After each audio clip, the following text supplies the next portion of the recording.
We're in the Grand Duke Jean Museum of Modern Art, or MUDAM for short, in Luxembourg. In front of us is Kara Walker's Darkytown Rebellion, a 37-foot wide installation made of cut paper and projections on the walls, created in 2001. It showcases a dramatic, nightmarish rebellion with over a dozen silhouettes rioting and acting violently.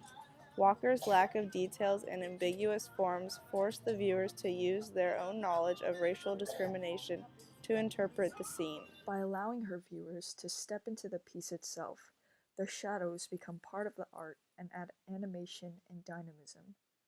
This added motion and personal understanding of the work create a unique experience for everybody that comes to see it. The name Darkytown Rebellion was actually inspired by an anonymous landscape called Darkytown from the book African Primitive Painting. Both works are visual interpretations of history rather than documentations of specific events. Walker likes to use ambiguity in her works to create a unique narrative that combines history and fiction. The figures in the scenes are depicted as adults and children with distinguishable features like their gender or the objects they hold. On the right, a woman in a hoop skirt seems to be attacking a crying baby on the ground. Near the corner, a figure is shown with their leg dismembered and bones sticking out from their hips. Two of the figures hold flags or banners, which gives the work a sense of rebellion or even triumph with their actions. This adds to the unsettling nature of this piece because you cannot tell if these violent or horrific acts are justified. Walker does this on purpose to make the audience react strongly, to feel disgust or fear towards the brutal truth about life for African Americans at this time. Kara Walker uses many media to portray the everlasting, haunting history of slavery with its unrelenting violence. The materials themselves connects the past with the present too. Silhouettes were used in 16th century Europe, while color projections were used during psychedelic light shows back in the 60s. Her work gives a sneak peek into the understanding of history, while also getting glimpses of contemporary problems. This fusion between past historical art and present contemporary art causes us to ask ourselves whether this simply depicts the past or resonates with the present.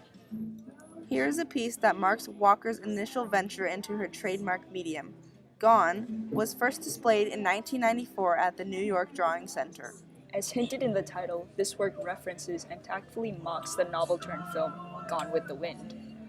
The concept of slavery is completely skewed and set against the backdrop of an excessively glamorized and whitewashed love story.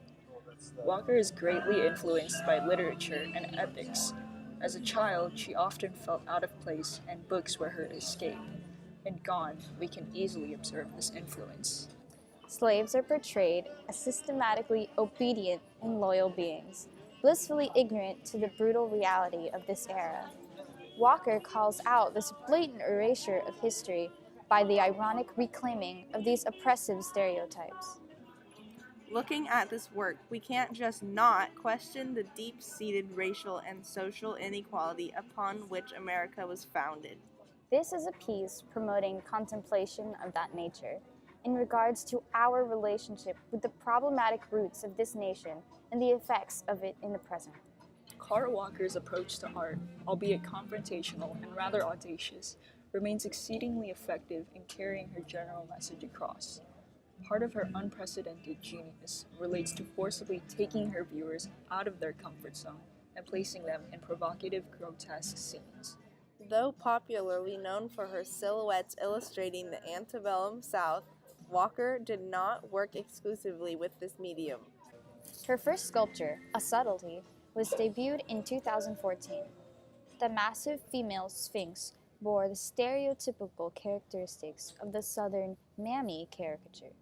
It stood nearly 75 feet high and was coated in sugar. Viewers would be greeted by a dozen smaller sugar sculptures depicting laboring boys in the path leading to the main attraction. The site, being a discontinued molasses-covered domino sugar factory, enhances the authenticity of this installation while correlating to its context. Despite deviating from her signature style, the underlying themes of race and oppression still remain. The production of sugar was largely due to the work of slaves and underpaid workers. However, when people look at this, they are not all going to know the context behind this work or interpret it with the same amount of complexity. The same surface level appreciation is embedded in, say, the Egyptian pyramids or the Great Sphinx. See the connection? Yeah, I definitely see that. The audience can appreciate the sheer size and grandeur of both sculptures, but there's not really any thought to the slaves that made such productions possible. Also, I have to mention, this is a public exhibition. So in a way, Walker is establishing a space where difficult matters like this can be openly discussed. It's funny how the title, A Subtlety, almost notes the way in which Walker gets her message across through this piece. Ah yes, very subtly.